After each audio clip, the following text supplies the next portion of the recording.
Calling, guys. Talk to me nice. Welcome back to Sports Tea. Welcome back to Sports Tea. Talk to me nice. Nice. Calling, guys. Talk to me nice. Calling, guys. Talk to me nice. Talk to me nice. Hey everyone, welcome back to Sports Tea. How's everyone doing tonight? Thank you so much for waiting on me. Let's see who's in here. We have Nufo. Ain't no party like a Sports Tea party. That's right. D Frequency. Isiah Thomas is still hurt, and we're going to get into that tonight. That's going to be our first topic of the evening. Isiah Thomas, and he's still pretty hurt about Michael Jordan. Blanco Smoke, get your rest, buddy. Hey, Spurzan. I'm really excited to talk about this, and honestly, we have a really good show tonight. J1, hey, Dom, where you at? I'm still waiting for this to cap my night off. Highly Kinney, welcome on in. Funky Town, salute to you. Jen G, how are you guys? Okay, well, salute to everybody in the chat. Shout out to all the Sports Team members as well. I really appreciate you guys for rocking with me. Tonight, we are going to talk about Isiah Thomas and the fact that he doesn't want to do this Celtic documentary that is out on HBO. He didn't want to be a part of it, and fadeawayworld.net reported it. I saw this article, and I'm going to share it with you guys. Pretty much, yeah, Isiah Thomas, he's holding on to a lot. Okay, it seems that he's holding on to some post-traumatic stress from The Last Dance. There is some trauma over The Last Dance. He's still feeling so upset about it. So he declined to be part of the Celtics documentary because of Michael Jordan. Still, after all this time, he's so upset. And the article goes on to read, Hall of Famer Isiah Thomas was asked to be part of HBO's Celtic City docuseries. Sounds like a big deal, right? But he declined the opportunity due to fear of being set up again. During an appearance on SiriusXM NBA radio, Thomas stated he had no intention of potentially getting fooled the second time after what Michael Jordan and the Last Dance team did to him in 2020. So it's kind of like one of those things he feels like, fool me once, shame on you, fool me twice, shame on me. So he goes on to say, and I quote, I decided not to do the Boston documentary because of what Jordan and the Last Dance did. Thomas said, they totally set me up and blindsided me. I wasn't going to get fooled twice, so I just decided not to participate in the documentary and be able to talk about it.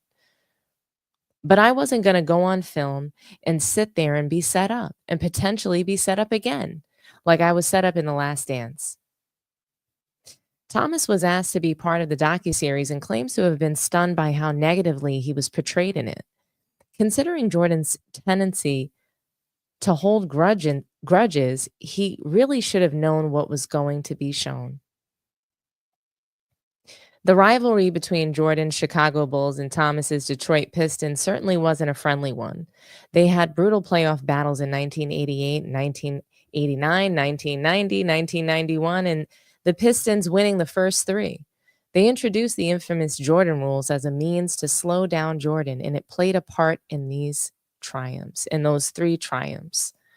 So the article continues, and this is the last of it, guys. By the time 1991 came around, though the tables had turned, with the Bulls sweeping the Pistons in the conference finals, many Pistons players, including Thomas, walked off the court without shaking hands with their opponents. And that rubbed a fair few Bulls players the wrong way. Thomas should have known that Jordan, of all people, was never going to forget that. As for Thomas about the setup, he has spoken at length about this subject in the past. And he goes on, and I quote, when you see that meme, you see me dressed in a three-piece suit. There's another thing I got to say about Mike. His producer and Mike, they called me. We need you in a video. Can't tell my story without you. You're so important. Now I'm thinking we are all cool.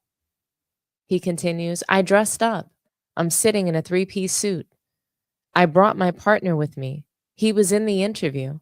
We actually did it at NBA TV. Sat there for 2 hours and said a lot of good stuff. Last Dance comes out and that's it. I am dressed to the nines. I didn't come here in a sweatsuit today. I am giving you respect. I will show up the right way because I got respect for you. I showed up the right way for that dude, and I showed up and did the interview. And that's what you do to me? I like the meme. I'm not going to front on that. At least I was dressed nice. Isiah Thomas, he's just like, what's laughable to me is that even after all this time, he still doesn't get it. He just doesn't get it. Everything with Isiah Thomas is about the optics. It's about, the fraternity of things. And it's weird because I respect him for it, but then I don't at the same time because he consistently speaks out against that fraternity. He consistently goes against Michael Jordan. He's so upset over The Last Dance, and I don't understand it. And I mean, and just for some context, guys, I'm going to play for you guys what Michael Jordan said about Isiah Thomas that has him so up in arms. And really, Michael Jordan is just telling his story. So The Last Dance is an ode to not just Michael Jordan's story, but the journey, the grind that the Bulls and Michael Jordan went through to win those 6 titles. It wasn't just like something that they were given.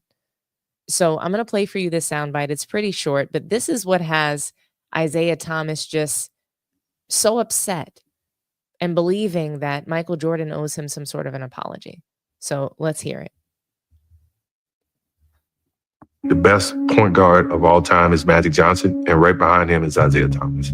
No matter how much I hate him, I respect his game. Now, it was insinuated that I was asking about him, but I never threw his name in there. Based on the environment and the camaraderie that happened on that team, it was best harmony. Would Isiah made a different feeling on that team? Yes. You want to attribute it to me? Go ahead, be my guest. But it wasn't me. Whatever he says now, it wasn't his true actions then. It's time enough to think about it. Or the reaction of the public that's kind of changed his perspective of it. But yeah, you can show me anything you want. There's no way you can convince me he wasn't an asshole.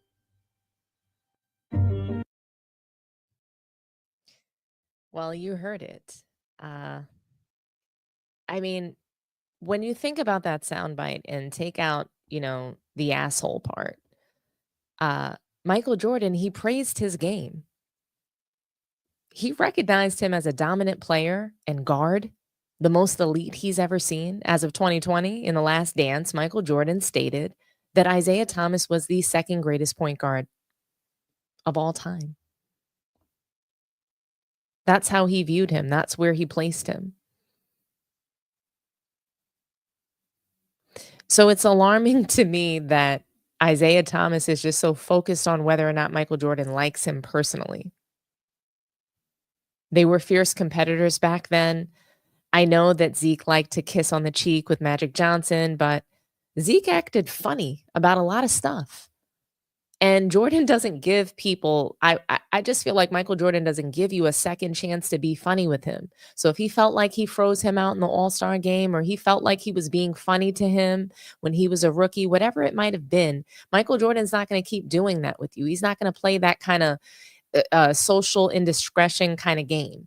And Isiah Thomas likes to play like that. He plays a dangerous game socially. He really does. And I think it's really interesting because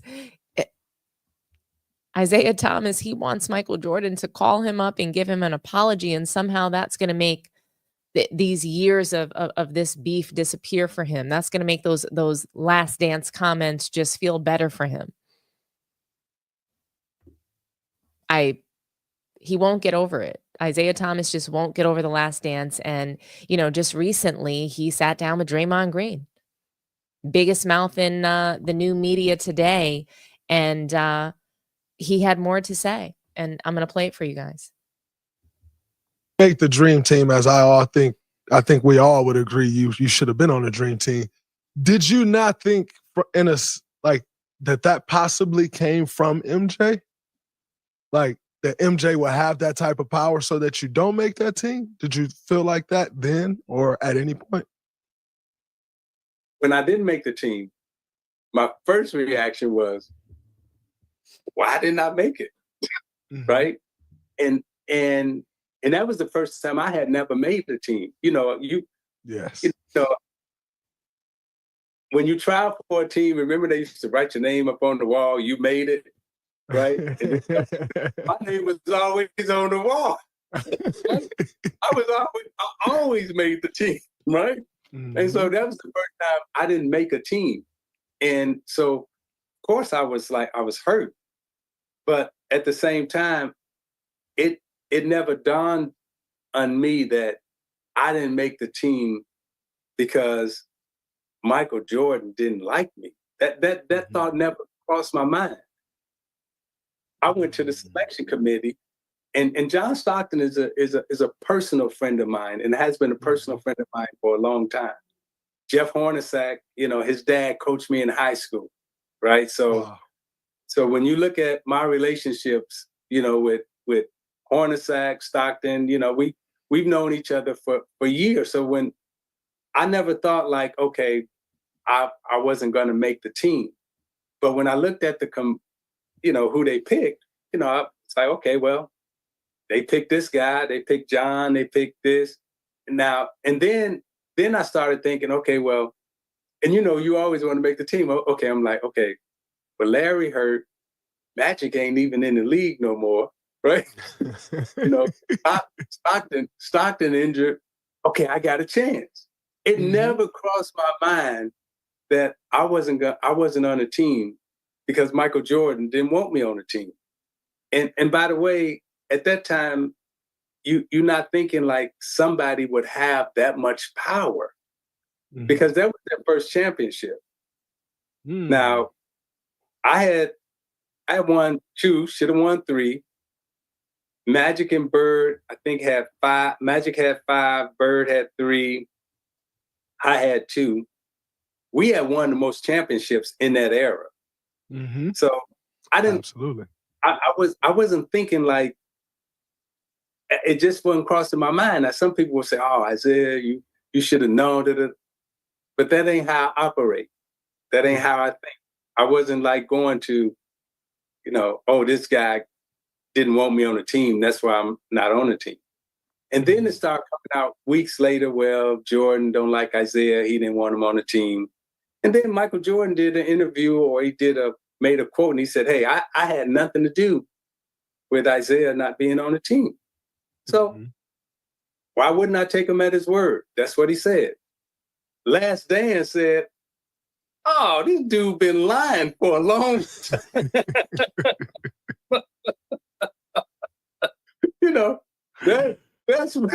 That's when now you see me like, wait a minute. Okay, because now I'm like, okay, I'm pushing back now. But it really wasn't nothing to push back on at that time because I didn't make the team. Rodman didn't make the team. Rodman was 3-time Defensive Player of the Year. Joe Dumars didn't make the team. Joe Dumars was, 89 NBA Finals MVP. I was 90 Finals MVP. We're the only backcourt that's ever been back-to-back NBA Finals MVPs. So Joe wasn't on the team. Rodman wasn't on the team. I wasn't on the team. So now we like, oh, well, the league hate us. We never said Jordan hate us. Right? It's like, oh, the league hate us. David Stern, because we was fighting with David Stern in the NBA ever since I got into the NBA. That's been our fight. The thrill and excitement of March Mania is...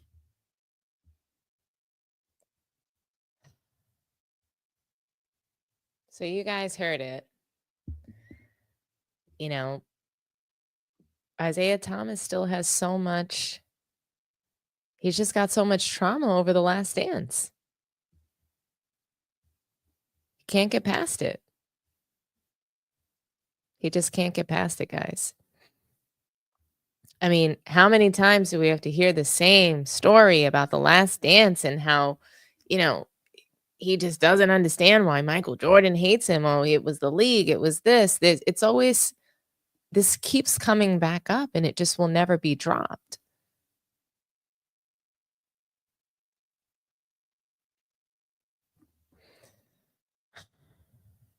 Michael Jordan doesn't care about Isiah Thomas's feelings or the fact that he wants an apology. I don't think it's ever going to happen. And I don't think Michael Jordan is sorry. He hated Isiah Thomas. And he's not going to pretend for the optics that he didn't. Isiah Thomas believes in the brotherhood of the NBA and the fraternity. He doesn't believe in the public sort of hearing all of their dirty laundry, I think. He wanted for Michael Jordan to continue to speak well of him the way that I guess he has. And I don't blame him for feeling that. And I'm okay with that side of it. I really am. But Isiah Thomas has moved very funny. And he moved funny with Magic Johnson, who Michael Jordan absolutely loves, adores, looks up to, saw as a mentor, saw as someone that he was chasing their legacy and greatness. And Isiah Thomas was spreading around gay rumors about Magic Johnson when he caught HIV and he had to retire. MJ loved Magic. The Last Dance didn't really get into all those funny things that Isiah Thomas was doing and was known for doing. And I don't like that Isiah Thomas tries to play victim about those things. He tries to play victim like he's never done anything, and it's really annoying. He was like the mean girl. Isiah Thomas was like the Regina George in the NBA. And people don't want to like just sit up there and call a spade, but that's what he was. Own it, Isiah Thomas. Stop trying to hide behind the fraternity of the NBA and we're all brothers and we're not supposed to put each other down. Just own what you did. And I could give a rat's ass about, oh, he didn't shake Michael Jordan's hand. I thought Michael Jordan was crying about that, quite frankly. And I love Michael Jordan, but he cried about the whole handshake. And look, it would have been great for Isiah Thomas and the Pistons to recognize Michael Jordan and the Bulls for winning, for finally getting past the hump. It would be great had they shook hands and had a sportsman-like moment. But that's not what happened. And oh well. I don't want to hear Michael Jordan crying about the handshake, and I don't want to hear Isiah Thomas crying about the Last Dance. Get over it.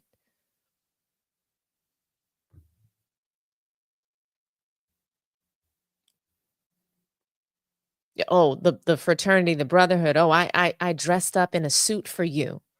Because it's all about what everything looks like. Right? It's always about the optics. It's not like Michael Jordan is out here violating the fraternity of the NBA and snitching on all the shit that Isiah Thomas actually did, all the things that Michael Jordan probably knows that he really did. But Isiah Thomas won't leave it alone. He's looking for some sort of grand gesture, like he wants a grand gesture from Michael Jordan, like he's his wife or something. Let it go. From what I can tell, it's up forever for Michael Jordan and Isiah Thomas. It's up forever. And MJ, we just have to accept that he's not going to care. Not today, not tomorrow, not next year. He just doesn't give a rat's ass about Isiah Thomas and his feelings about this. And I wish that Zeke would just move on. But what do you guys think? Will MJ ever apologize to Isiah Thomas? Call in. Talk to me nice.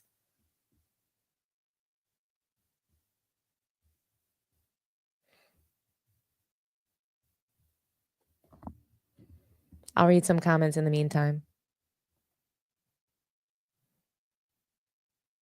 What do you guys think about Isiah Thomas's persistent trauma surrounding the Last Dance? When is it going to end?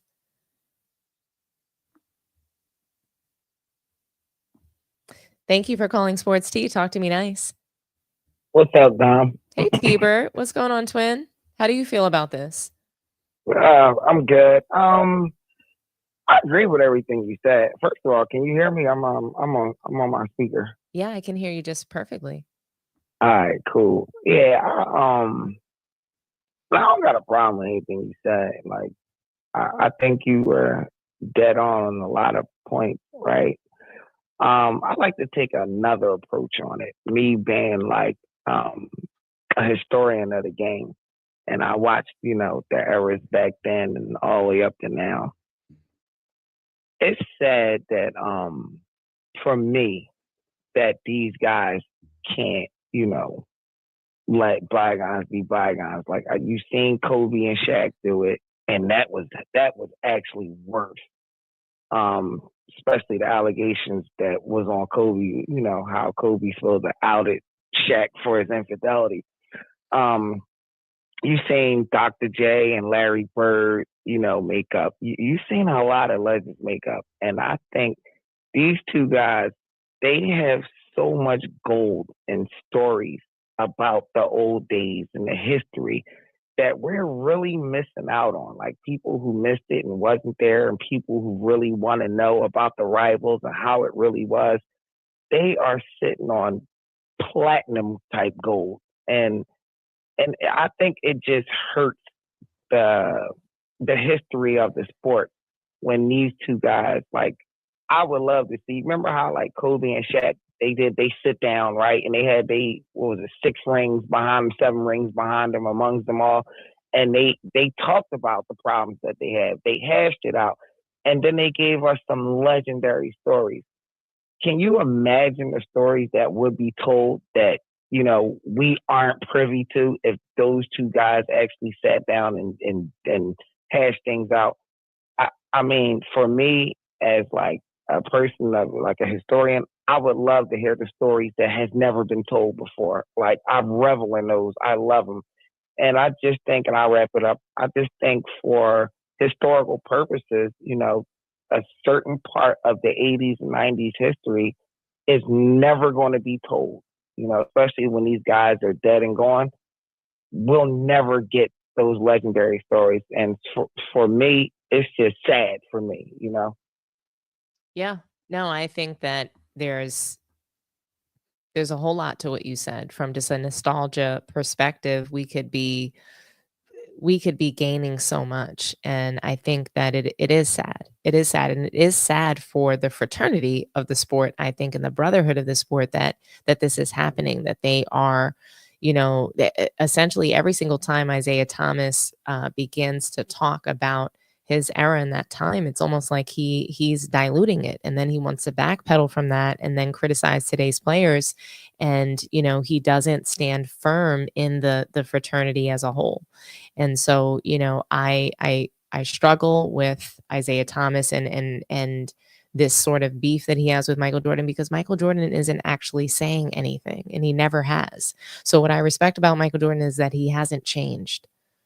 Right. He hasn't changed. He hasn't changed. And, I want to read a comment here, because someone said here that I think they said that Magic and Zeke made up.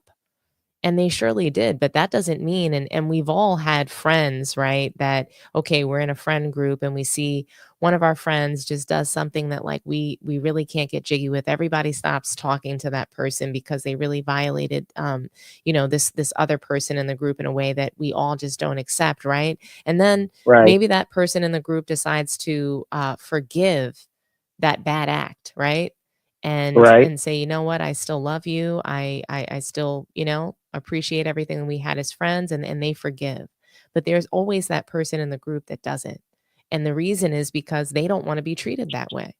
And they have the right to say, hey, like, I have a boundary from this. I do not want this kind of behavior in my life. If you can do that to Magic Johnson, what would, you're going to continue to do funny things. And I don't want that in my life, and I don't want that to happen to me. I don't want to be the next victim, because I'm not going to forgive you. I don't forgive you for what you did to Magic Johnson. There's people like that. They don't forgive, bad actors or, certain kinds of funny, especially when it comes to talking and running your mouth. Michael Jordan doesn't forgive that. So Zeke decided to run around a rumor about Magic Johnson, and it was an awful rumor. And I mean, it just wasn't true. Right.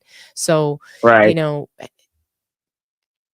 Charles Barkley, they were damn near best friends. And all Charles Barkley did was give an opinion about Michael Jordan. He never spoke to him again. And he is fine with that. And he's continuing to sleep just fine at night. He still smokes his cigars and drinks his alcohol and does whatever he does, gambles, plays golf. His life is going on. And so Right. I just think that, yeah, Isiah Thomas, I take issue to what he's doing right now because it's like he's talking out of both sides, and I need him to See, just stop and be a little bit can I mature. respond? Yeah, go ahead. I you know what, Dom, I see your point, and I agree with you. Now I'll talk on your side, right?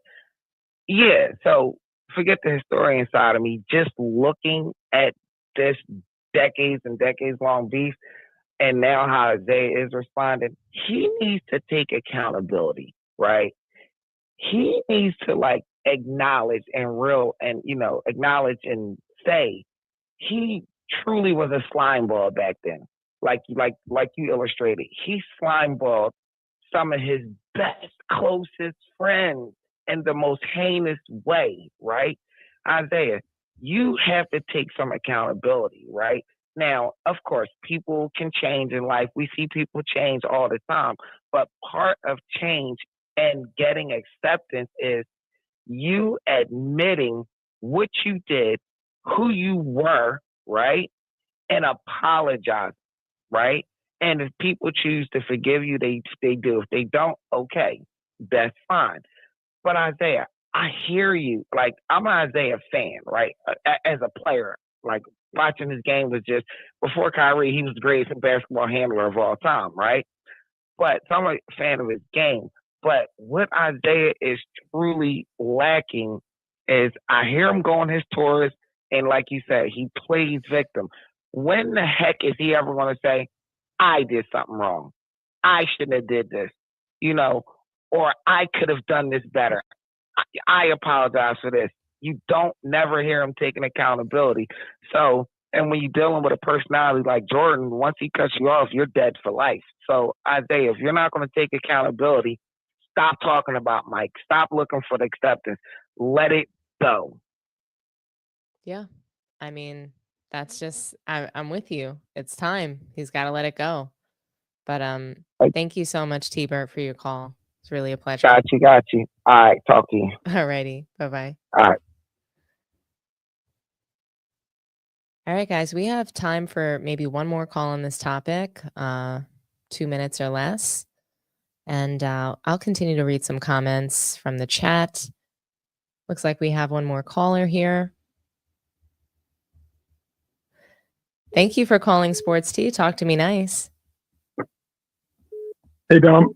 My name is Jamal. I love your show. I love you guys on Man Down. I've been on you guys hard to hard body, lately. So you guys I'm really a hardcore fan of you guys, I guess, or whatever, listener.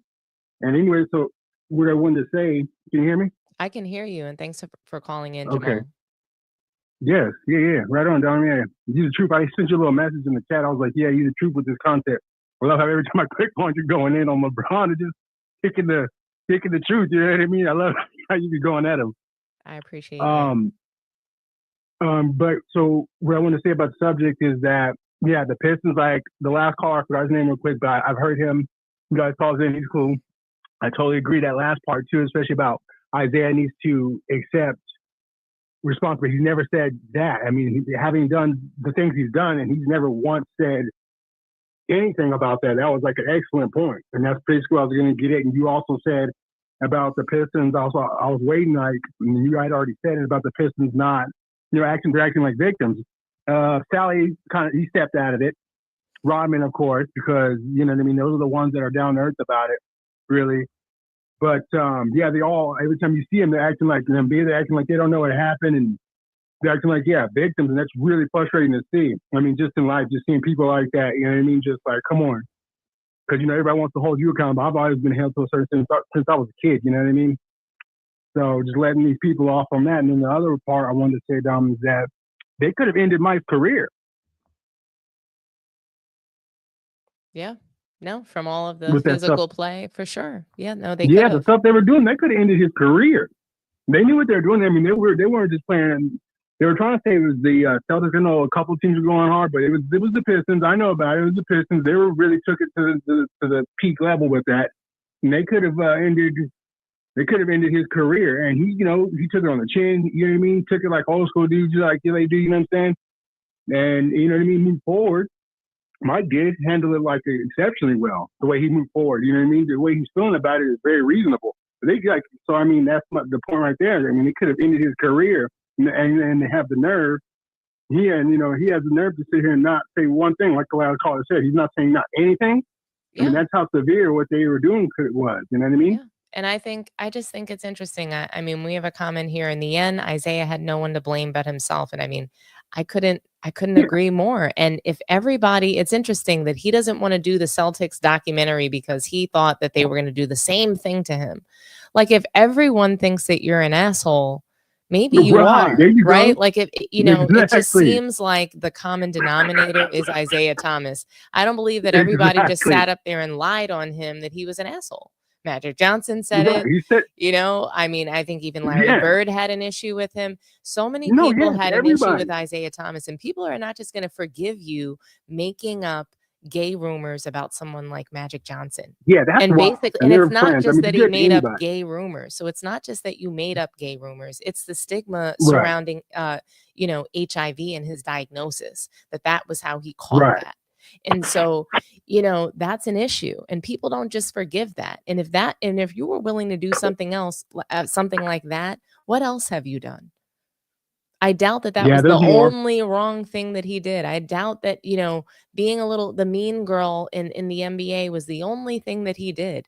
I just believe he was an asshole. He rubbed people the wrong way repeatedly, whether it was coaches, whether it was, anybody. And, he dressed it up. He dressed it up with kisses and, kissing you on the cheek before games, all the while talking about you and spreading rumors about you or being this fake phony. And, Isiah Thomas has nobody to blame but himself. So, Jamal, thank you so much for your call. We're going to move on to the next topic. I really appreciate you for calling in. So thanks so much. Yeah, no problem, Dom. Talk to you later. Thank you. Bye-bye. Yep. All right, guys. So we're going to head over to the next topic. I mean, we talked a lot about Isiah Thomas and his never-ending imaginary beef, basically, with Michael Jordan. I mean, it seems that, and I mean, let's just, to cap this off, I mean, it's almost as if Michael Jordan doesn't even know that Isiah Thomas exists. It's sort of like he's talking to himself. He's just flat out, arguing back and forth with a wall.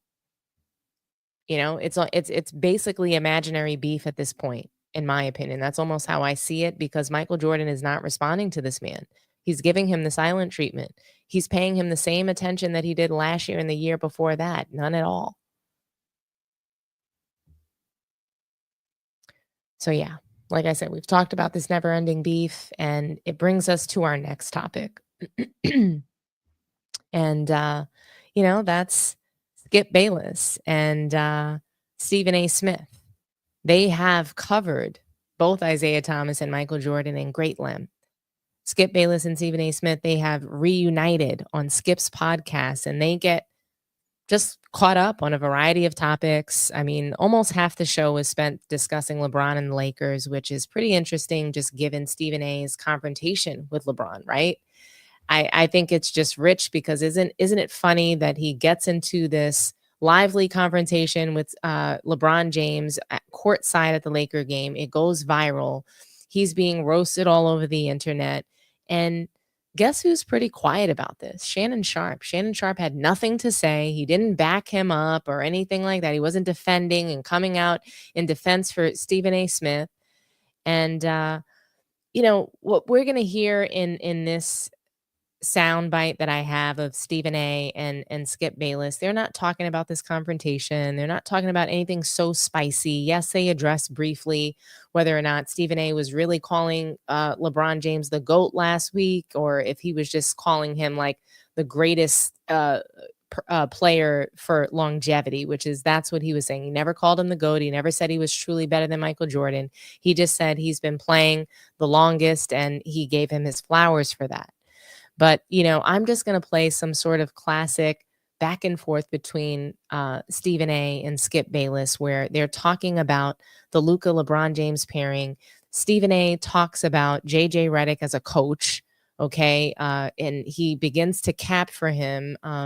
And, it's just classic Stephen A lies. And I'm going to play that for you guys now for you to hear. And Skip responds, and he doesn't push back so hard, but he's resisting the urge to just completely unleash on Stephen A. And I'm going to play this for you guys now.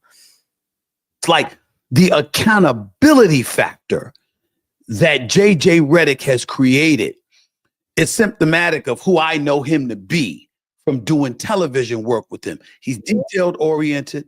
He's no nonsense. He doesn't mess around. And he's big on accountability. And he's got the team buying in. And that's what I've noticed. And I'm pleasantly shocked that their defense looks as formidable as it has looked. Okay, I'm with you. There are certain nights I have seen Luka get torched by this player or that player, but somehow the rest cover for him in zone concepts.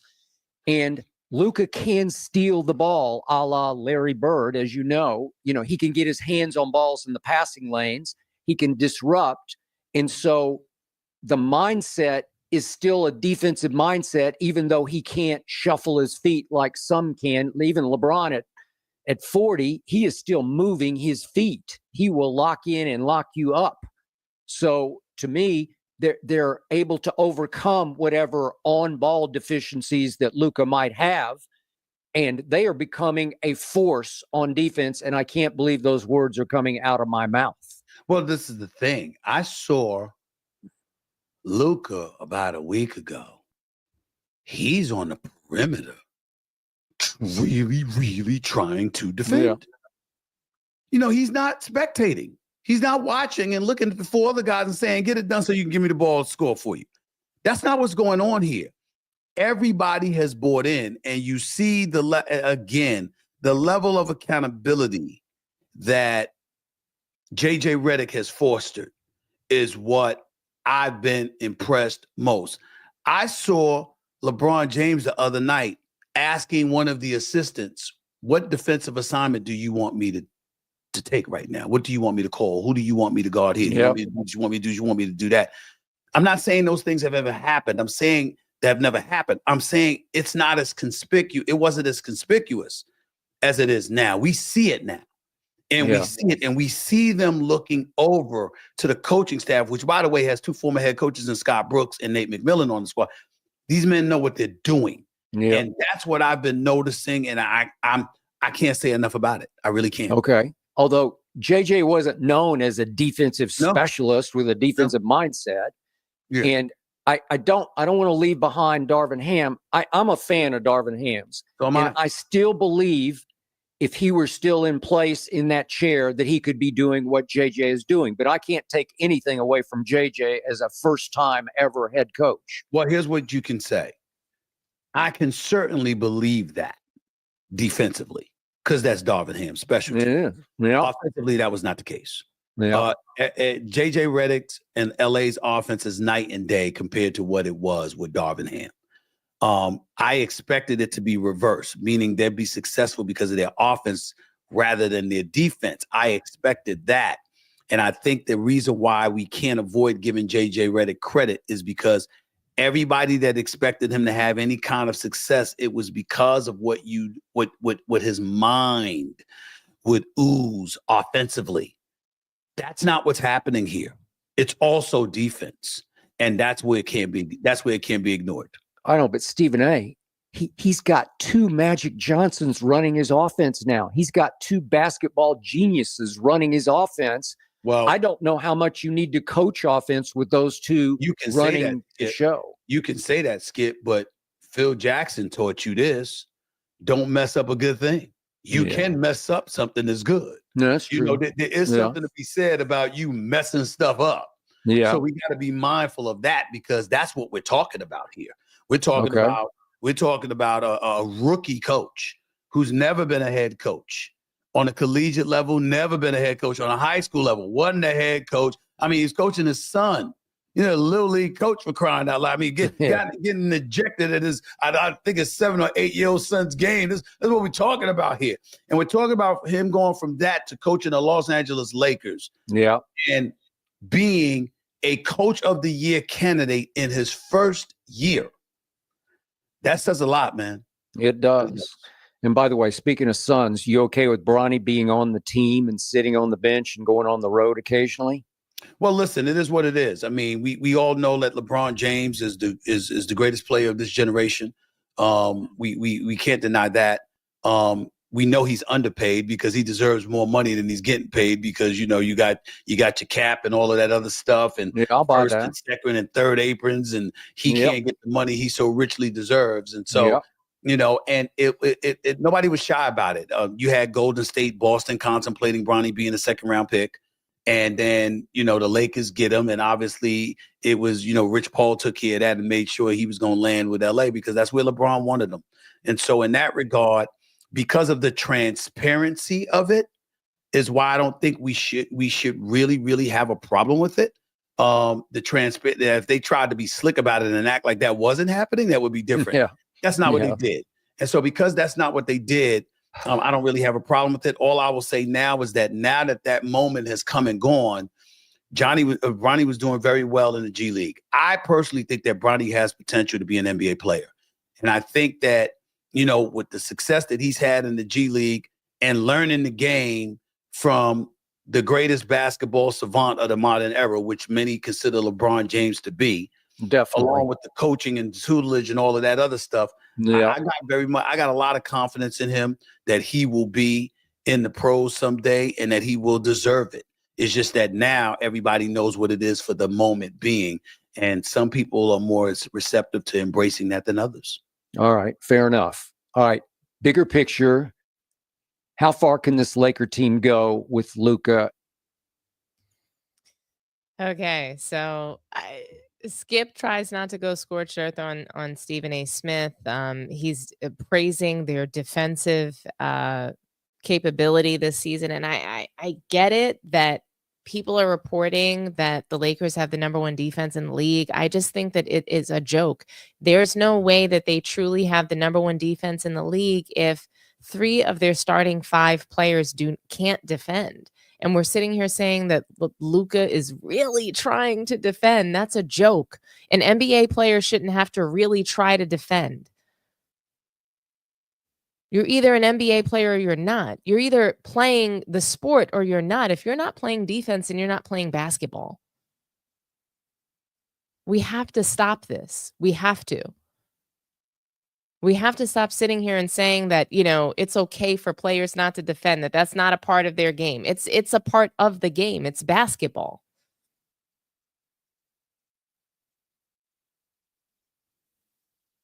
It's simple. It's basketball. There's offense and there's defense.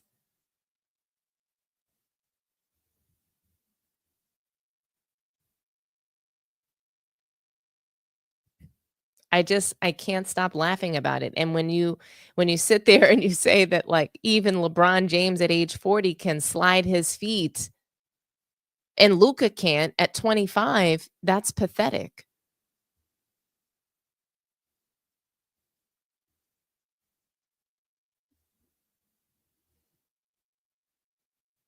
I would like to see Luka defending on the perimeter.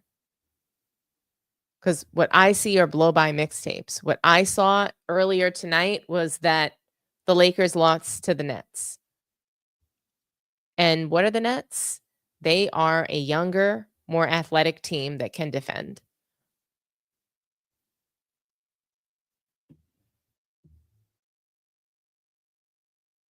Lakers can't beat Boston. Why do you guys think that? Lakers can't beat Boston. They can't beat any of the elite teams in the NBA. They can't beat the Cavaliers.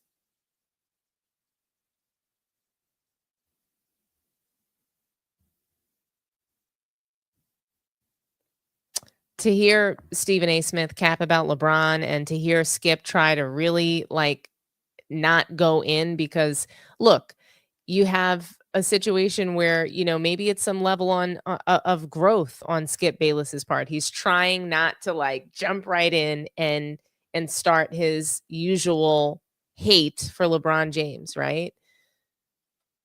So maybe it's some growth since, you know, it's been some time, or perhaps there's some desperation on his part because he's no longer on air getting Fox or ESPN checks any longer. And Stephen A. Smith could be a lifeline. And guys, I'm sure that you've come across this channel, Carcino.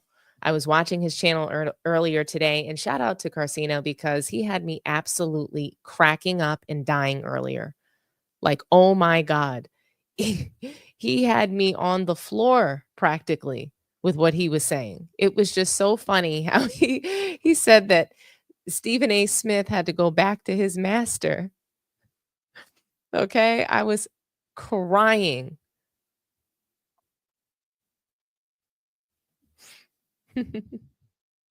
I mean, when you think about it,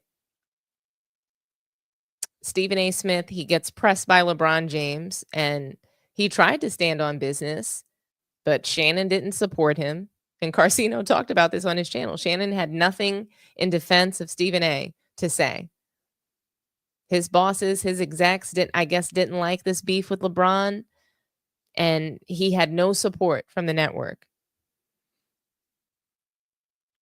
Stephen A. gave Shannon a deal and got him back on TV.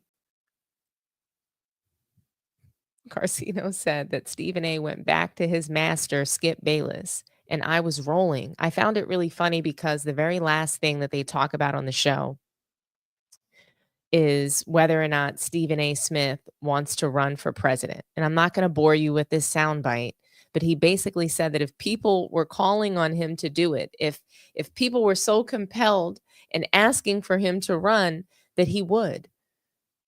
And not only would he run, but he knows that he could beat anyone that was in front of him, any opponent, any Republican, any Democrat. I applaud Stephen A. for his confidence, but it makes more and more sense why he does the things that he does, why we call him Stephen A. Snitch.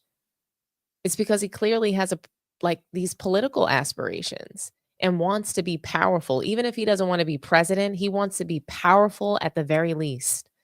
He wants to be able to influence the public.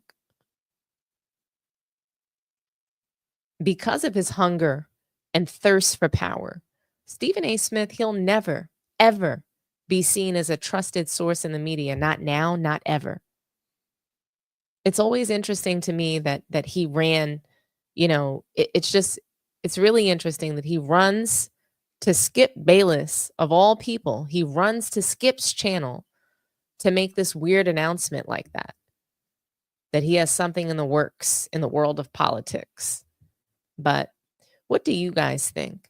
Was Stephen A. running back to Skip Bayless for shelter because Shannon didn't support him? What do you guys think?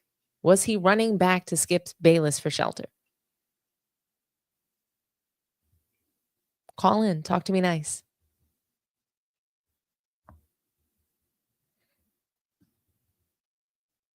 Oh, and by the way, guys, check out Miami Heat Zone. Awesome channel, great content. Run over there and subscribe. Like their videos, share their content, subscribe to the channel right away. Thanks for calling Sports Tea. Talk to me nice. Hey, Dom, I'm going to keep this one real short. Hey, T-Bert. Hey. Look,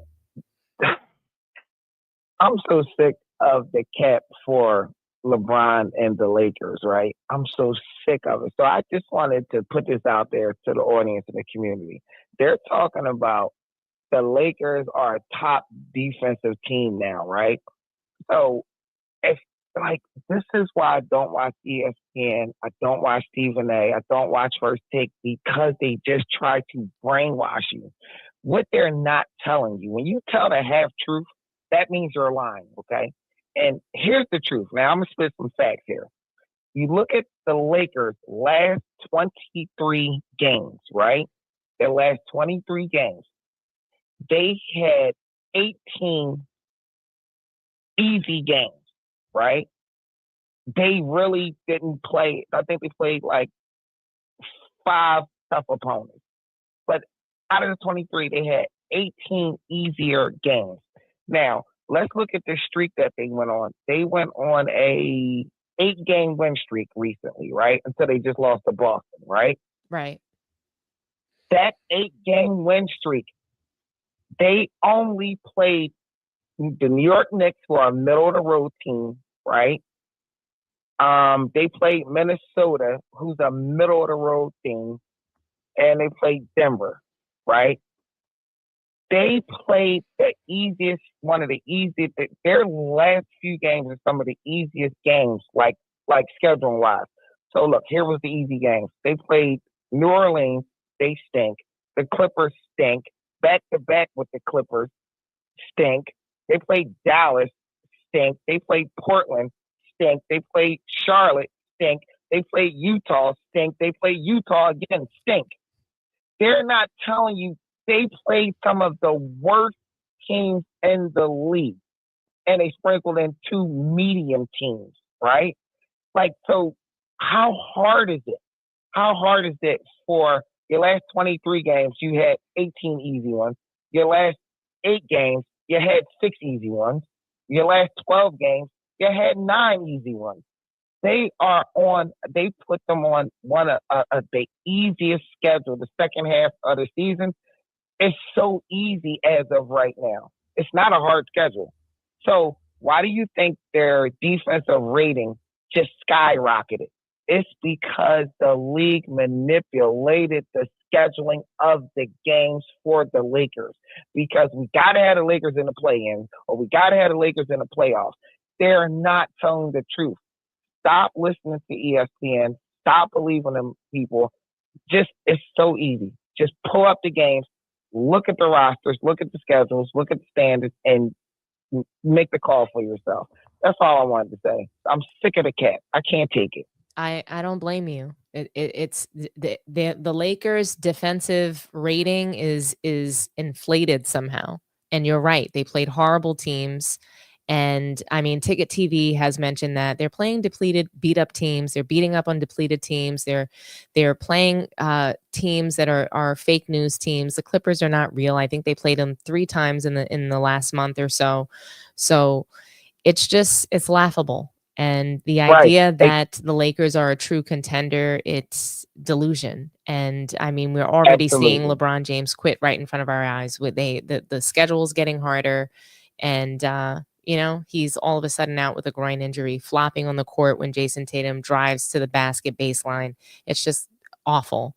And like I said, they just lost tonight against the Nets. And no, LeBron wasn't on the floor, but I mean, where was the defense? Why can't they beat the Nets? Wow, that's the funny thing. I didn't even count the Nets game, because when I pulled up the Lakers' recent schedules, and I guess it didn't update, I forgot. So that's another easier team. And real quick, if you look at their losses, right? They lost to the Nets. I'm not going to name Boston. They lost to the Nets. They lost to Charlotte. They lost to Utah. They lost to the Sixers. They lost to the Clippers. They lost to San Antonio. They lost to Dallas. Like, they're losing to bottom feeders too. Like, come on. But the fact is that the league is putting those bottom feeders on their schedule after the All-Star break. It's so they can get that push into the play-in. And I'll leave it there. Thanks so much for calling in, T-Bird. I really appreciate you, buddy. I got you. Talk to you. All righty. Wow. So we do have some super chats that came through and some really great comments. Thanks, guys, for all of the engagement in the chat. Amazing. I want to shout out the moderators as well. Do me a favor as everyone is loading into the room. I know there's some people that are still catching up to the show, but we've got about 40 likes or so. If you guys can do me a favor and smash the like button for me, run up these likes, like. And help me share this stream. Let's get the word out there for Sports Tea. But our first super chat that came through is a $5 one from Fila Speaks. Thank you so much for the $5 super chat, Fila Speaks. Salute to you. And then we have another one, $4.99 super chat from Aaron G. Thank you so much, sir. We have your comment. It reads, the league lets the Lakers play way more aggressive than their opponents. Absolutely. Not only do they get to play way more aggressive, they get to attack the paint and literally just bum rush the paint. So LeBron at will grabs the ball, runs full head of steam into the paint, sometimes traveling into the paint, who knows, but shoulder down, head down, running over defenders, just completely bum rushing the lane. And with Luka on his team, there's no stopping that because he is the leader of the FNBA. He is the, one of the leaders of the FNBA that's going to get that preferential treatment. They're going to get calls. They're going to get home cooking. They're going to get FNBA calls. They're going to get it all. So the Lakers are on their way to, however far they're going to go in the postseason. I doubt they're going to win the title. That would take a lot from the refs. And I don't think that they're going to be able to stop teams like Boston and Cavaliers from completely obliterating the Lakers and attacking Luka and LeBron. So they're going to attack LeBron in the second half when he gets tired. They're going to attack Luka because he just can't defend and he's too fat. So, it's just going to be open season for the Lakers come postseason. And, Luka and LeBron are both better off just kind of like faking an injury for the rest of the season. So, yeah, I mean, we're having a really good show. I can take one more call on this topic if you guys are feeling froggy. I'll read some more comments as well. Luka and LeBron, they're coming for your head, Sports T. They say they're the new duo to watch. Get on the bandwagon now. Very well could be. NBA numbers are fixed. Absolutely. I think Skip needed that look more than Stevie. I think absolutely. But I think that what Stephen A was able to do was exploit that need, just like he was able to exploit Shannon Sharp. So Shannon Sharp got fired from Fox, or he, announced that he was quitting, however that went down. And he said, you know what, let's get him back on TV. This could blow up First Take and be the change that we need. And so in this case, nobody on his network supported him with the whole LeBron situation. And I think that was sort of a dig to LeBron to go and to Shannon Sharp. So imagine if Stephen A and Skip Bayless get back together and they start running it up on LeBron again. That's going to be a different kind of shitstorm that Clutch Sports and LeBron James are not really ready for, especially in the YouTube streets and in this content creation podcast world. Right? So if they start collaborating and working together again, it could mean bad news for Clutch Sports and for Shannon Sharp. But yes, Stephen A. Smith definitely knows what he's doing. He knows how to exploit situations. And this was definitely a strategic move on his end for a variety of reasons. It both helped himself and Skip Bayless. Isidro, LeBron is Shannon's massa. Oof. Stephen A. Smith needs allies, but Skip Bayless won't bite. He knows he still has to eat. That's right. He's not going to bite this new hand that's now feeding him again. I don't like LeBron, but Skip is completely beneath him. Perhaps he's built a career off of LeBron hate, and that's what people will say. But the truth is that Skip Bayless has been a hater for several years. He's been a hater for decades, going back to some interviews that I've seen with him and Deion Sanders. But thanks for calling Sports T. Talk to me nice. Dom, what's good? What's good? Hey, Tony. How's it going? Talk to me nice. Pretty good, man. I was just watching a video from Scap Attack. I'm not sure if you're aware of Scap, Jason Skapanik. Yeah. Scap is he is a collaborator of mine. I've worked with him on Michael Jordan Fans Are the Best, and we have some fun on Sundays occasionally. It's really a pleasure to work with him. I mean, you, Scap, my man from Real Time, After Dark, of course, Dreamers Pro. And I'm just sitting there looking at all the responses, and I'm sitting there saying to myself, okay, check it out. This generation is really crazy. Yeah, no, it's totally crazy. But what do you think about Stephen A. Smith and Skip Bayless? Like, do you think that Stephen A. Smith ran back to Skip for shelter from what's going on at ESPN and the backlash that he might have received from this incident with LeBron James and Shannon Sharp not supporting him? What do you think about that? I believe so. Well, when you're in professional journalism, it's about journalistic integrity, protecting your own. And as bad as the situation looked between him and LeBron, you said it perfectly. Couldn't have said it more eloquently. He's playing his cards just right, using the situation with which LeBron did in front of thousands. And I think you and I both know if that happened in the 90s, suspended for 2 weeks. Easily coming at a person from the media, regardless whether they're on the job, off of that Even particular night. now, if it was another player, they would be there would be some level of a consequence. I just don't think that everybody gets away with that. I mean, DeMarcus Cousins has come out and spoken out against that, saying that basically like he got in trouble for similar behavior and LeBron James is being praised, not only just by the media, but by, players. People are making excuses for him, saying, oh, it was his son. And we're going to get into that more. So, Tony, that will bring us to our next topic. So thank you so much for calling in and sharing. Thank you for the call. No doubt. Before I let y'all go, everybody hit that like, share, and subscribe. Dom is the shit, and that opening is fire. Thank you so much. I'm so glad you guys like it. Peace. Have a good night, and thanks for calling in. Yeah, bye-bye. All righty, guys. Let's see. I'll read a couple more comments before we move on to the next topic. In today's game, you can't believe what they tell you. You have to check for yourself. I mean, the media is going to lie, and they're going to push narratives, and we can't trust what the mainstream media tells us a lot of times, and it's very unfortunate.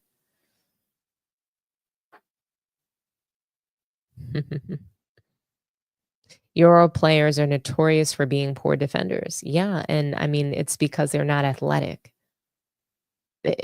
For the guys that can't play defense, it's because they're missing athleticism. They show up to the NBA with a dad bod. They show up, they look crazy as hell, like this. Like this. Like this. These are the kind of bodies that show up to the NBA. So, of course, they're not going to be able to defend. Why would they be able to defend anybody? Who are they going to guard?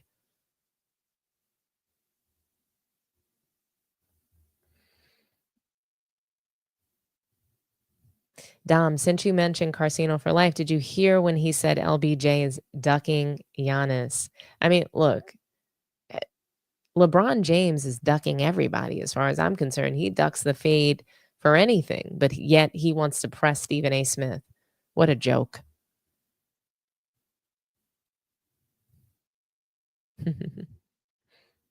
Most of the NBA's bad teams. I mean, right now, and I'm going to talk about this in a separate video sometime this week. I'm going to talk about the West Coast and just how god awful the West Coast is right now.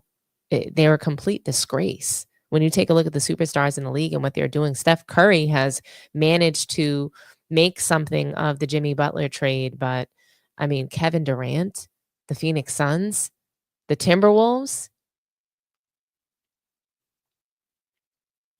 these teams are a disgrace. The Clippers with James Harden, the Clippers are being led by James Harden.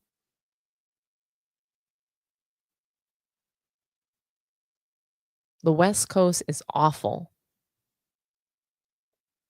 I cannot imagine anybody from the West winning a title. LeBron will lock you up. I mean, that had me cracking up. LeBron will lock you up. I mean, in comparison to what Luka Doncic is going to do, yes, he's going to play lockdown defense in comparison to Luka. At 40 years old, he can still move his feet. And I mean, that is the point. I even agree with Skip Bayless to that point. I've been saying it, that LeBron James is more athletic and can do more on the floor than Luka. And it's true. Luka cannot run. He cannot jump. And he cannot dunk the ball. I don't want to hear comparisons of Luka Doncic to LeBron James.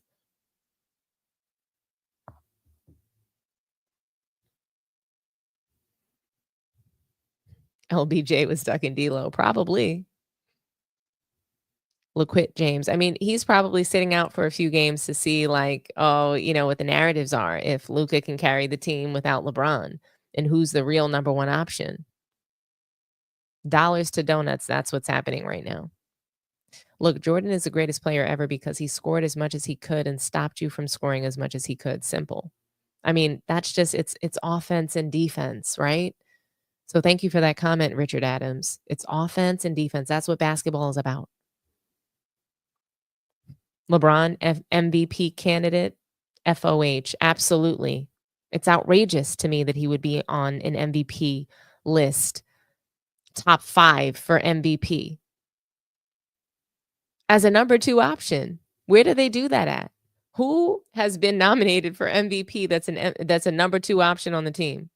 Who?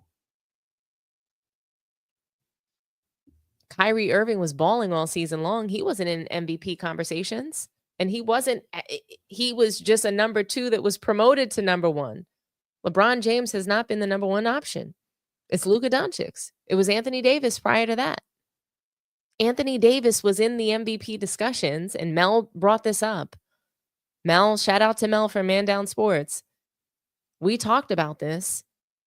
How is it that Anthony Davis was in MVP talks and he leaves the team and now LeBron is number 5, 5th place voting? The state of the NBA is a goddamn abomination. That's why people are watching Unrivaled in WNBA. If you're not going to dunk the ball, if you're going to shoot all threes, if you're not going to play inside, then you're basically playing a lesser game than the WNBA. You're playing a lesser basketball game than the women's sport. NBA should be ashamed of themselves.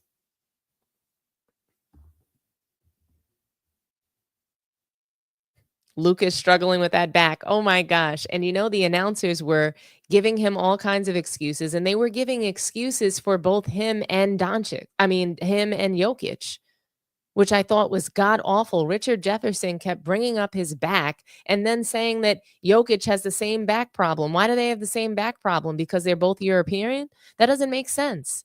Just because they're both foreign players, leaders of the FNBA, doesn't mean they have the same injury. What, they got together and they gave it to each other? It's contagious? My back, my ass. He dropped over 30 points. Luka Doncic he sits out of games when he's injured. I don't want to hear that he's dealing with his back. He sits out of games. He has no problem sitting out. He misses 20 plus games a season due to injury and being fat.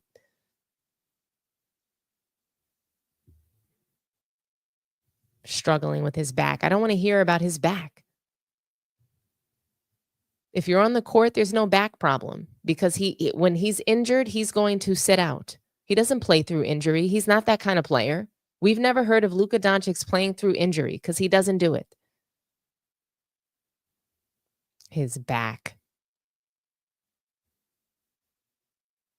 I enjoyed that Nets win. I mean, how could you not? A bunch of nobodies playing the Lakers and they wind up winning.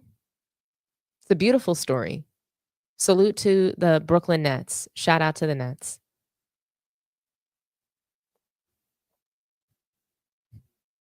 G League teams are in the NBA. This era sucks. Absolutely. Both East and West have trash teams. Only 2 teams on each side. Worth a damn. Shout out to the chat. Salute to the chat, guys. Like I said, do me a favor. Smash the like button. Subscribe to the channel if you haven't done so already. Share the channel and share these videos. Get the word out there.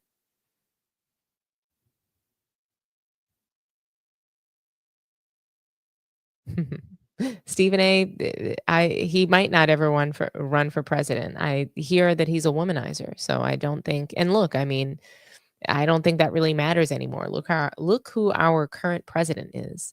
The bar for presidency is pretty low. That's what it seems like to me.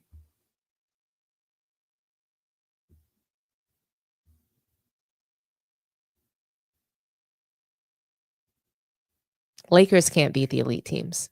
We know that. We've seen that. Salute to Afro Universe. Go and subscribe to their channel, guys. Great content. Exactly. You can only hide them and protect them so much in the playoffs. Defense wins titles.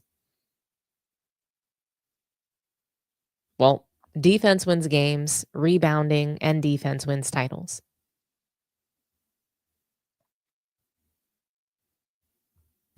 LeBron's going to blow his back out flopping to end his career. Never know. I think it'll be a Cavs and OKC finals. I can see that for sure. I like that. I would love to see the Cavs in the finals.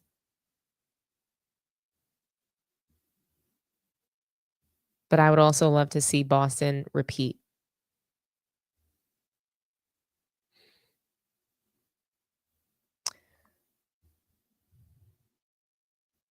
Well,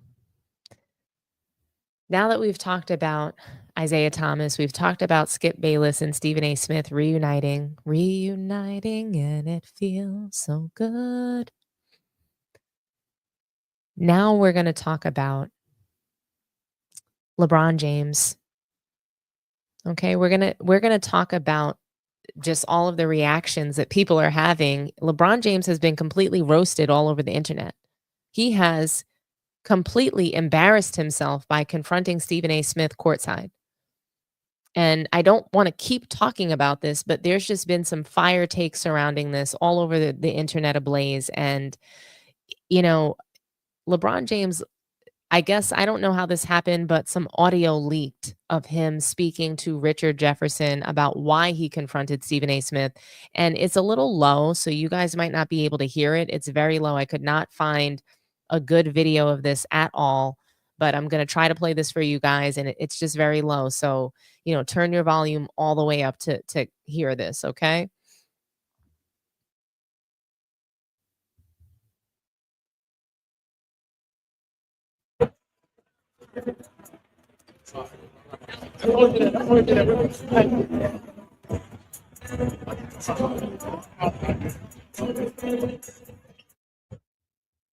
Okay, guys, you probably didn't hear that. You probably hear the music in the court and the background noise more than anything else. But this picture here, that's LeBron James whispering to, not maybe whispering, but he's talking to Richard Jefferson, and he's just saying like, "Hey, that's the only thing I'm tripping about. That like this is my son, you know, as a father, I'm pleading with you as a father."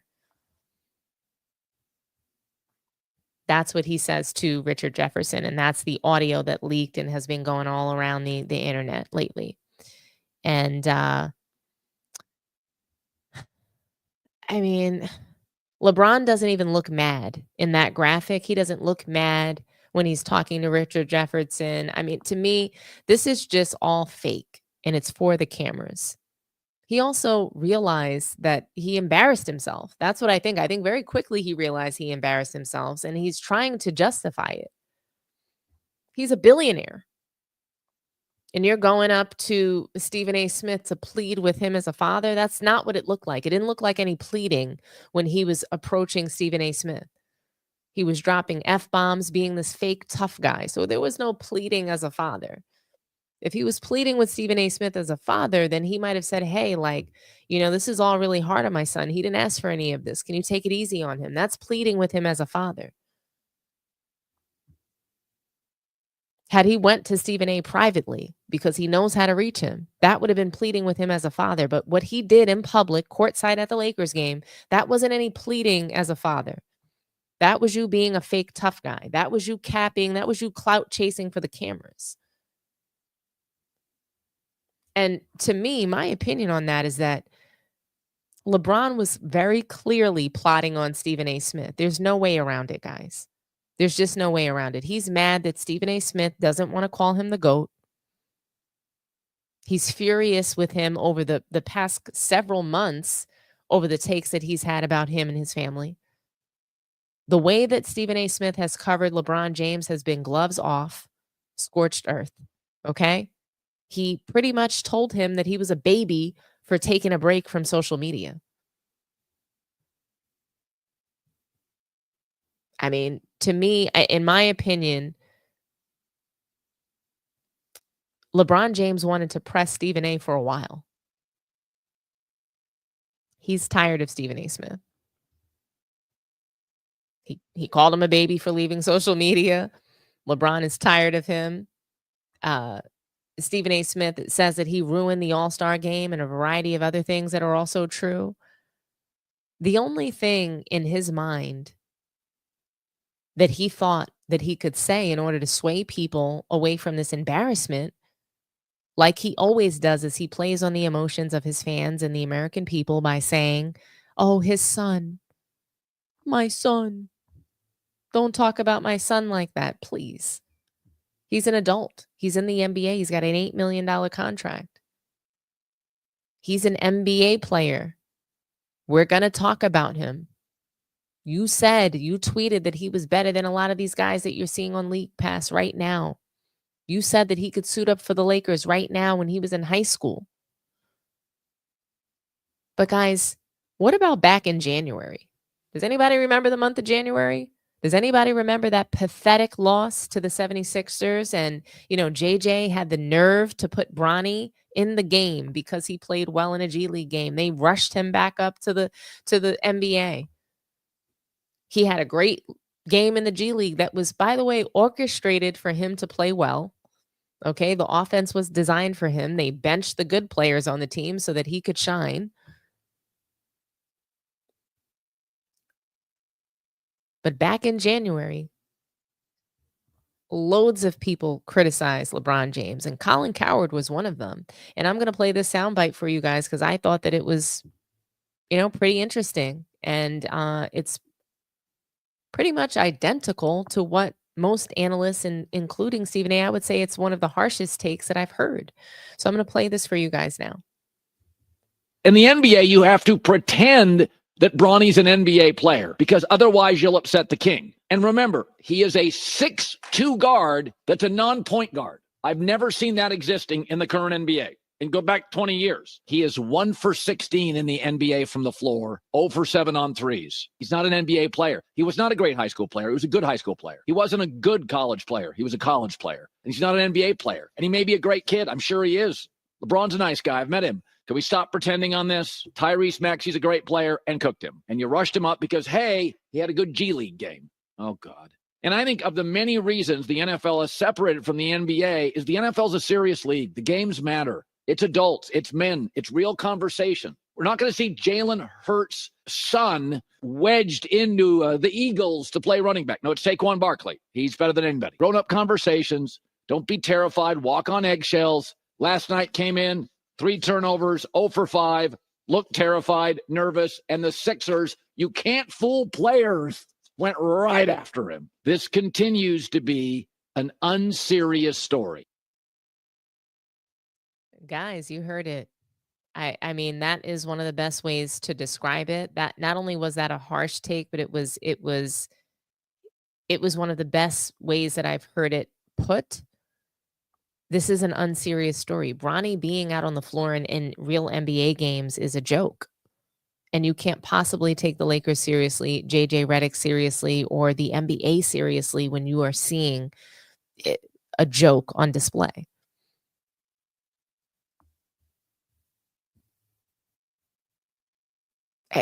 Colin Cowherd, he said that the NFL, that those are men playing. So what are the NBA players? Are they boys? No, they're jokes. That's the point. In football, you don't see this kind of nonsense happening. You'll never see it. But I just have a question. I mean, is LeBron James going to press Colin over this? This is the same message that Stephen A. Smith had. The only thing different is the complexion. The only other thing different is that maybe Colin Cowherd doesn't work for LeBron the way that Stephen A. does. ESPN, right? They're pretty much in bed with Clutch. Does Colin still have a job on ESPN? I don't know. He does, right? The Herd. Anyhow, he went scorched earth on LeBron and his child, mainly Bronny. He doesn't belong. He said it. He's not an NBA player. This is a joke. Well, Colin Cowherd, he heard about the viral confrontation between Stephen A and LeBron James, obviously, and he's standing on business. He's doubling down on the right to, his journalistic opinion. And they talk about it in great length. He doubles down on having the right to be a journalist and have that opinion. And he wants the smoke, but he does try not to be disrespectful. So I want to play this soundbite for you of Colin Cowherd doubling down, standing on business. No one's scared of LeBron James. They're going to speak about him and his son not being a qualified NBA player. Supported Bronny playing in that game so that father-son record could be set. I'm for it. I was a little critical when he had one good, really nice G League game, and they quickly moved him up, to the Lakers. And I'm like, guys, now you're asking me as a broadcaster to lie to the audience, and I'm not going to do that. Is that he's not an NBA player. He may work himself into a, 8th, 9th guy in a roster, and I'm rooting for that because I really do think Savannah and LeBron have done a wonderful job considering this generational wealth. They're good people. They're grounded as much as you can be if you're Ronaldo, Messi, LeBron, Brady, right? Like you just kind of bake in some of this shit ain't normal, right? So it's just interesting. I think the audience wants me to have definitive takes and take a side.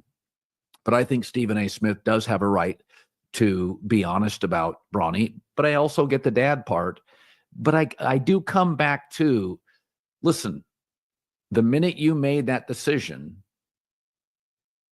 to wedge Bronny onto the Lakers, the most sacred part of sports is the uniform.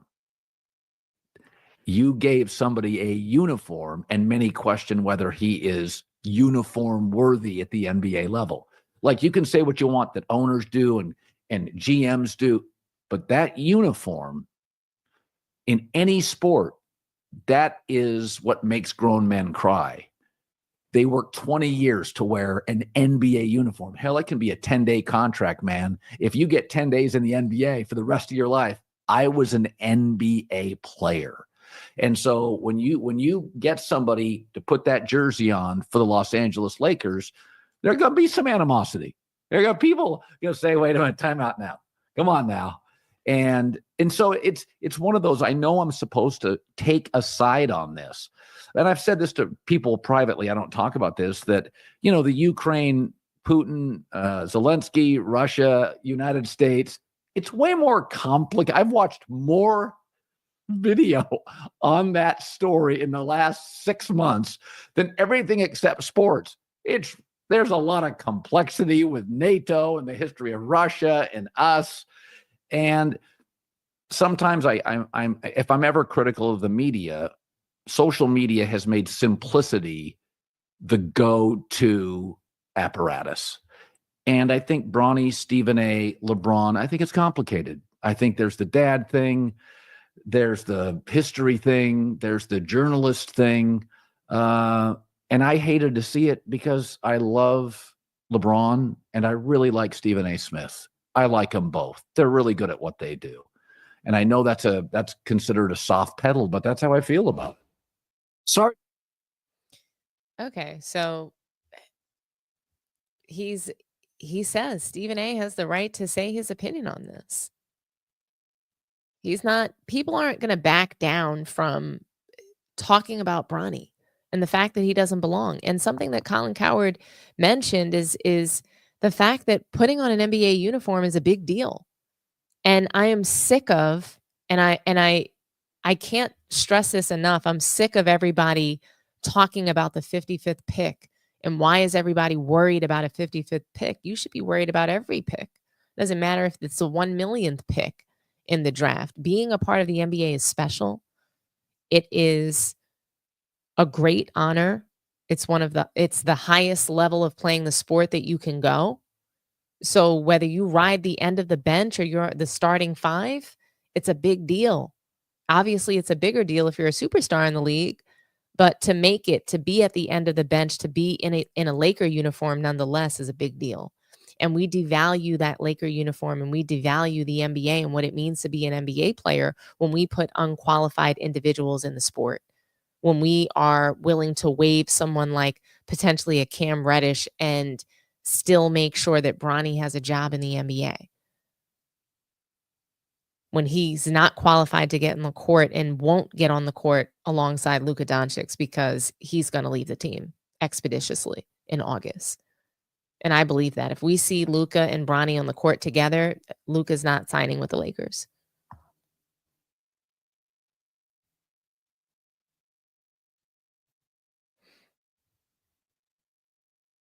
But, I mean, Colin Cowherd standing on business. I mean, I don't see LeBron James going up to Colin or Charles Barkley, an OG in the game. Why not? Why isn't he going up to these guys? Why isn't he pressing them?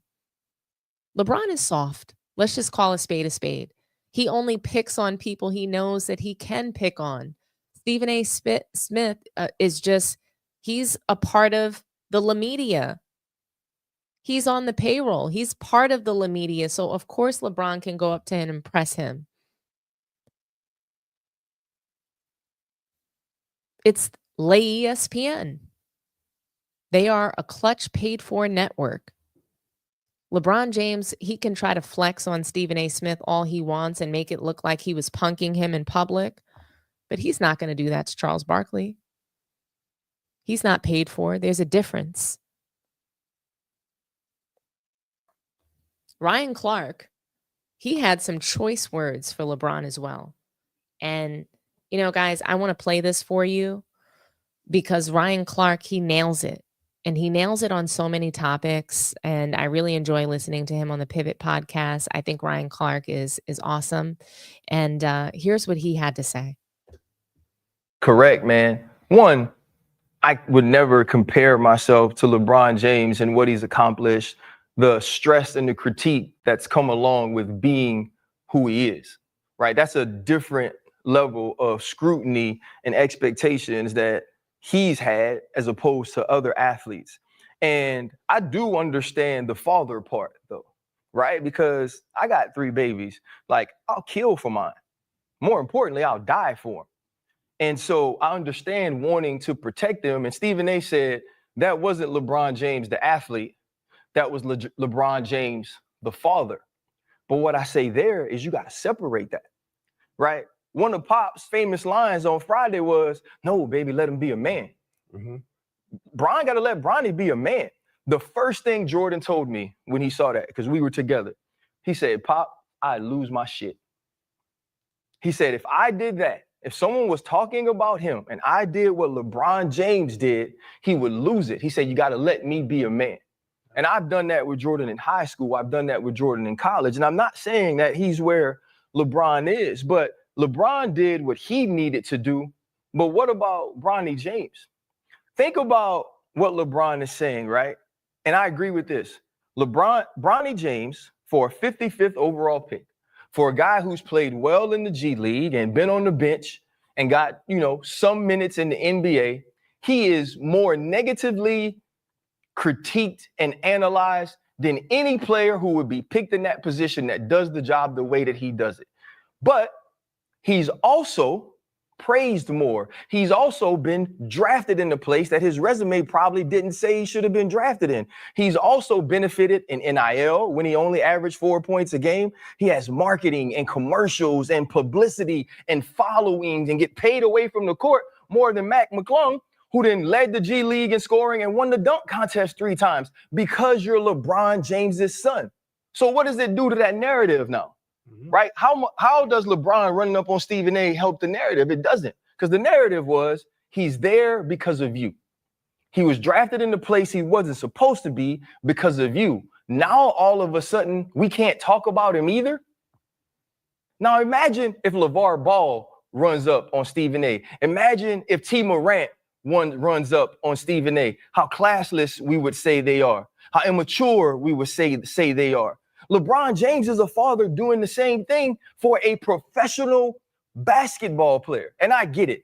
I 100% get it, man. Sometimes somebody does something and it's on site. Stephen A. say, why you didn't call me? Mav got my number, right? He said, Rich got my number. Because LeBron James saw him and LeBron James wanted to make that point. He wanted to show the world. He wanted to show Stephen A. And he probably wanted to show Bronny, bro, I got you. And I'll do it publicly so everybody sees it. The problem is this. You ain't run up on Skip. All them years he was talking about you. You ain't run up on everybody else all that time he was talking about you. And if you're going to run up on everybody that says Bronny James didn't deserve to be drafted where he was drafted at, you're going to have to do a whole lot of damn fighting. LeBron James, more than any athlete I've ever seen, has shown a poise and composure when people are talking about him negatively like I've never seen. He's truly been an example to every athlete in the world who's harshly critiqued, to his son. But now what you've told your son is, even though I wasn't above reproach, even though no athlete that's ever played the game was above criticism, you are. And I showed you that by checking somebody because I felt like they talked about you. And that's, to me, where you got to separate father and you got to separate teammate. Because now, if I'm Bronny James, I know my dad loves me, right? But I hope, because LeBron James is a great dad, that he asks Bronny, are you okay with this? Because this is going to reflect on you more than it's going to reflect on me. If you run up on me.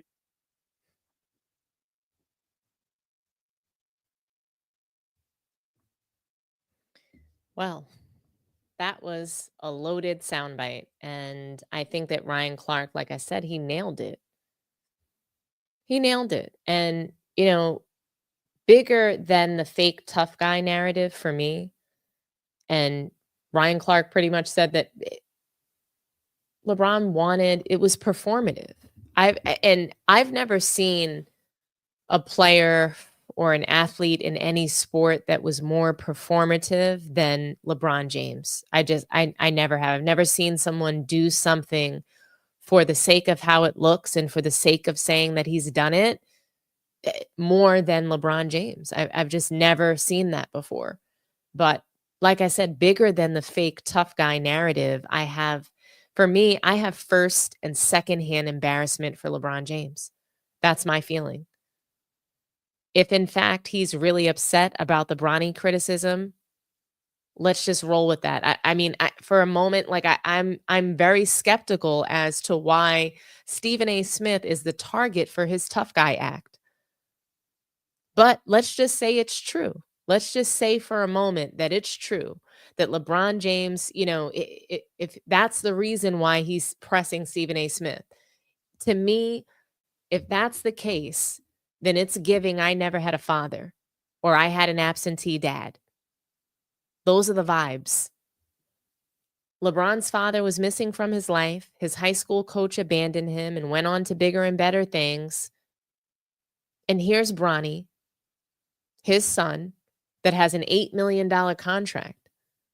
He's a 20-year-old in the NBA that nobody is allowed to talk about unless we're raining praise, sunshine, and flowers on this young man. Ryan Clark is right. Let Bronny be a man and fight his own battles. And I love that he quoted Friday and John Witherspoon when he talks to Craig's mom, and he's like, "Baby, let him be a man." You want to know what else John Witherspoon said and what he talked about? And it's so crazy how, you know, even today, it's so true. He talked about in the movie that, like, because I think he stopped Craig from grabbing a gun. So he's like, put that gun down. You don't need that. Nowadays, everybody wants to shoot, but they don't want to use these two things. And I thought that was really interesting because it goes to the mentality that we see in modern day, you know, sports, really, is that like people are taking the easy way out. The gun is the easy way out, right? And I don't mean that like this. I'm not saying that LeBron James was supposed to beat up Stephen A. Smith. I think in that case, the smarter thing, the more intelligent thing, to me, what I would have respected much more is if he had called Stephen A. Smith privately and just said, hey, you know, this is hard on Bronny. He didn't ask for any of this. Can you take it easy on him? You know, the Clutch Sports checks are still going to come through, but I need you to take it easy. But instead, he tried to press him. He tried to big homie him courtside when he hasn't done that to anybody. And Ryan Clark is calling him out. Are you doing that to Skip Bayless? Are you going up to these other guys and saying anything? No. So what was that about? That's why it's very difficult for me to believe that that this is about Bronny. That's the problem that I have.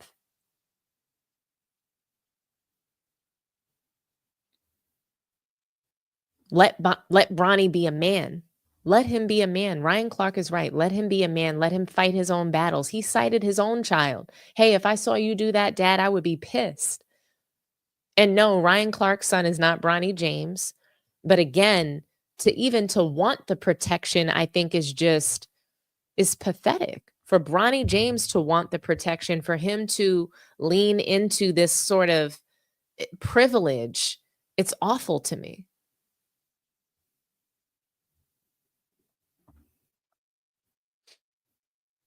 Let Bronny James be a man. Let him fight his own battles. Let Bronny face the criticism for his play just like every other NBA player has had to do.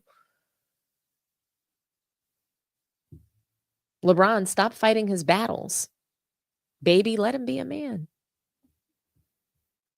The reason why LeBron won't do that is because he's forced him into the league. He has forced him onto the Lakers, and it's his fault that all of this is happening.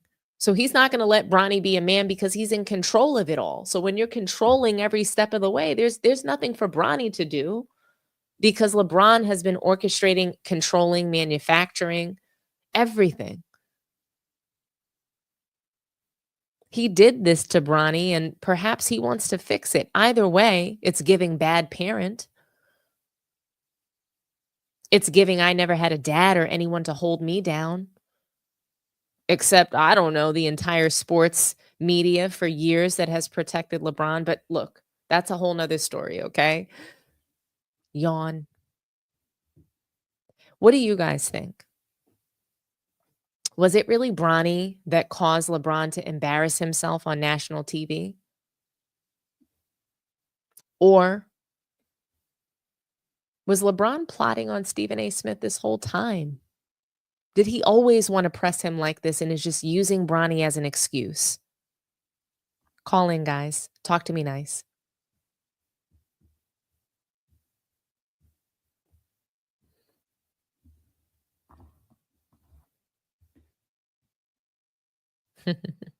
You guys are so funny in the chat. Seriously.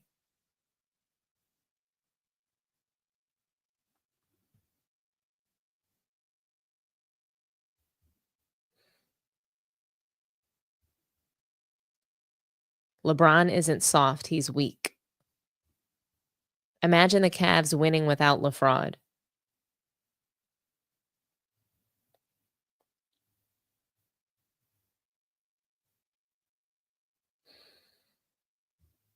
They talk about Dennis Rodman. He was undrafted. That's how far the NBA fell from grace.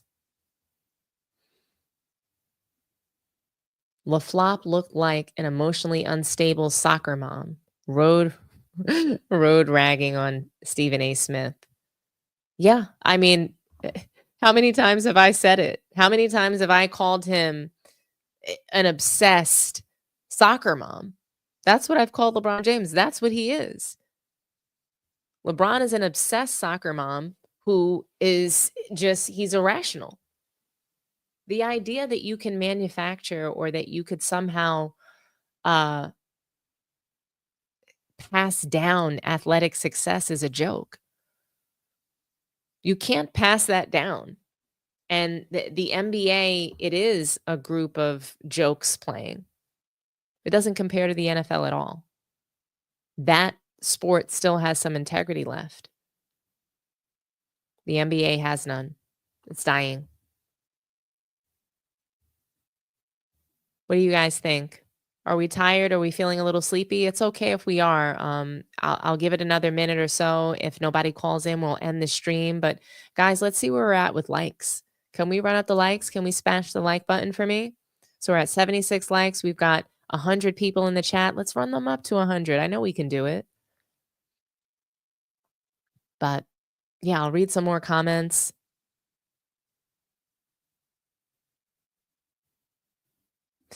Some takes aren't basketball takes. Remember how they did Kyrie. I hear you.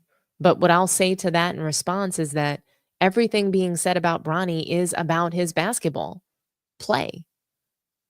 It's not that he's a bad kid. Stephen A. Smith is even saying he's lying, saying that Bronny James could one day be an NBA player. Colin Cowherd does not think that that's possible. Nobody does. Nobody believes that. And we've got to stop. We've got to stop capping. We have to tell the truth. Why is it wrong to say that Bronny's not an NBA player? Why is it wrong to say that he's just not ready? Why is it wrong to say that he needs to stay in the G League?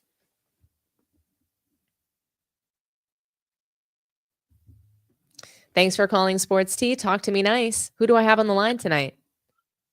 Peace, Dom. It's Brother Juma. Hey, Brother Juma. You're going to be our final call for this evening. Talk to me nice. What do you think? Do you think that, LeBron's capping? Do you think it's really just that he always wanted to plot on Stephen A? Is it about Bronny? What are your thoughts on this? First, I'm just glad that you're back in it. We're definitely glad that you're, well, and, doing what you do best. We really do appreciate you being back in the house,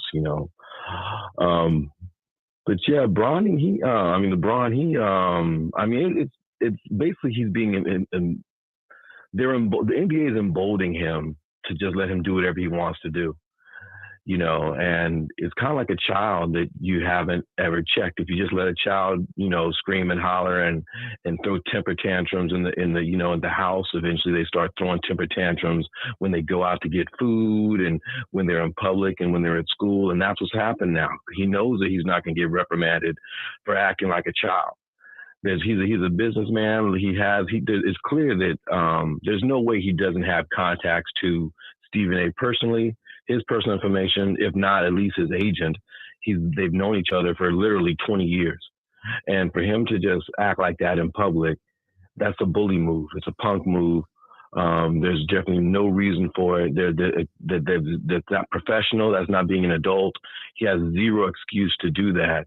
And it's embarrassing and egregious that the NBA just lets him just run around and do that. There's this crazy double standard for him, and his back's on the wall because of people like you and Mel and Dreamers Pro and all and Angry Hoops, and there's now all this live real footage and breakdowns and takes that he can't deny. And the internet is timeless, so there's no way he's going to be able to have a case that he's, what everyone's pumped him up to be as the king. He's never earned that right. He's left a king who's left his own kingdom.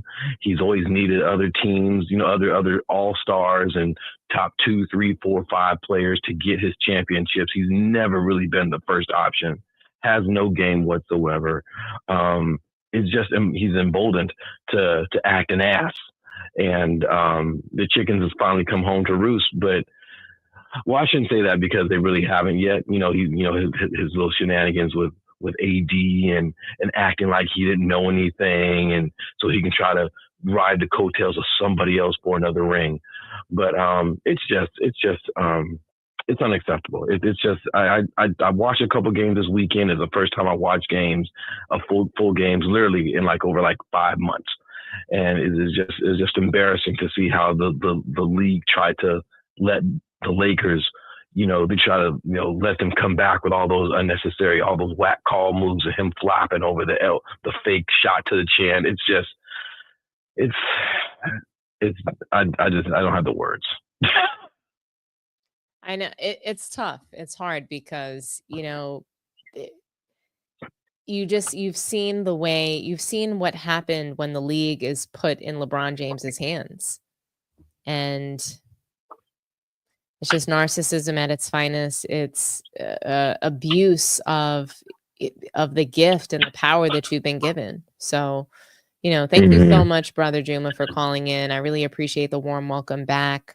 Thanks for cooking on this topic. I think that appreciate you. LeBron. If I could say really quick, they keep talking. It's just weird how they keep talking about Bronny as if he's a child, when the bottom line is his dad is the one who put all those tweets out saying that.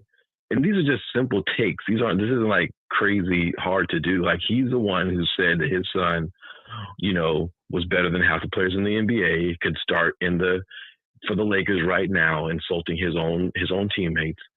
And he's the one that said, like, basically strong-handed the Lakers or any team to have LeBron to have his son play for them. He was a 55th draft pick out of nepotism. He's the only 55th draft pick in the history of the NBA to get a guaranteed 4-year, $8 million contract without setting one toe on the hardwood.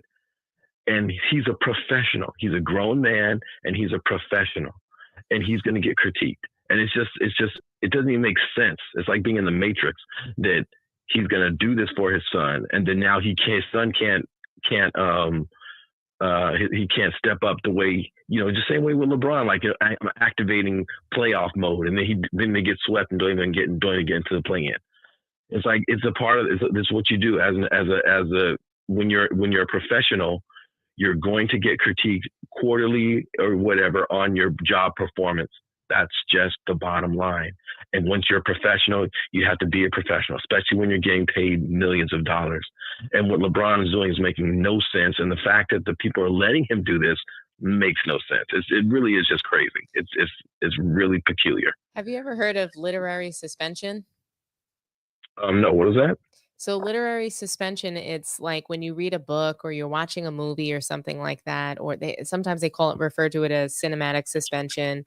And basically it's where things happen in the movie that like don't make sense at all. And you just have to suspend it because you're watching something not based in reality or fiction. So like, I guess a good example of it is like, okay, maybe you're watching we're watching Bad Boys 4 or something like that. And we see Will Smith, like, go flying off the building. We know there's no way that like, there's any way that he would have been able to make that jump. There's just no possible physical way that he could do that. Right. That stunt is impossible, but we have to suspend that reality, and shout out to Funky Town, suspension of reality. We have to suspend those things that we know to be true sometimes. It's like, I guess in a movie, if you're being told that the sky is red and you see in the movie it's red, but we know that like, that's just never going to happen. It's those kinds of things. And like, it's almost, that's how I feel when I am sometimes listening to mainstream media, whether it's First Take or any of these shows that start talking about LeBron James, the Lakers, JJ Redick. I feel like I'm in the Twilight Zone. I feel like I'm in this place that doesn't truly exist. And, I'm just here, living in a part of it. So, thank you for cooking on this topic, Brother Juma. I really appreciate you just coming through the stream, showing up and supporting, and great phone call, great commentary. We appreciate you. Engagement. And I hope you have a wonderful night. So thanks again. All right, you as well. Have a good night. Bye-bye. All right, guys. So that is the end. I do want to check on where we're at with the likes. I know that we can do a really good job here. I think we had 103 people watching at one point, and the stream has been going for 103 minutes. So really great job, guys. We're at 87 likes. Let's just run them up. If we can get them up to 90 to 100, that'd be awesome. But thank you so much for being here tonight. It was a pleasure to just come in here and chat with you all. And thanks for staying up late for me. But do me a favor on your way out of the room. If you haven't done so already, like the video, subscribe to the channel. And, if you're feeling like you want to be a part of the community, feel free to join as a member as well. We'll have some members only content coming up on Sundays. That's going to be the day for members only content. We're going to do some really cool topics there. So thank you everyone for showing up to the stream, and have a wonderful night. And don't forget, like the video, subscribe to the channel, share the content on social media, get the word out there about Sports Tea, and everyone have a good night. Get some rest. Bye-bye.